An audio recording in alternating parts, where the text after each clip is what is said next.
install antivirus or anti-malware on their smartphone. And from what we see in the marketplace and in testing apps and talking to our corporate customers and working with the government, we believe, and we're not the only researchers who say this, by far there are other issues that pose a much more significant risk due to the prevalence of these issues and the probability that a person will be affected by these issues. So we see vulnerable apps constantly putting data at risk. We've done continuous testing of mobile apps in the marketplace going back to 2011. Our study between last year and this year of 100 apps found a substantial number that still have man-in-the-middle vulnerabilities or store the password locally or transmit without SSL.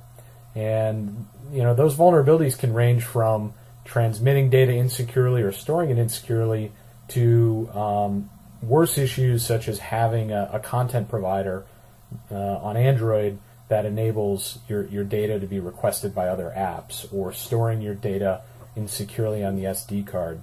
I'll share just a quick example of an app vulnerability.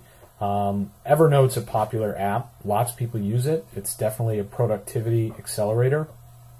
But when we took a look at it, I think there's sort of an expectation by a lot of users that Evernote would keep your note data private.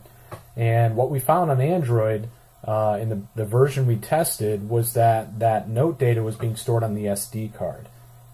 If you're familiar with the Android security model, going back quite a while, the SD card is sort of the Wild West, and any data stored there in versions 4.0 and earlier, any app could read the SD card without asking for any permissions. So any data being stored there was really wide open to any app to grab and upload to a server. Even in the newest versions of Android, where you have some attempted controls on what data an app can access on the SD card, you still have the possibility of someone grabbing it and popping the SD card out and simply reading it, and that's not preventable.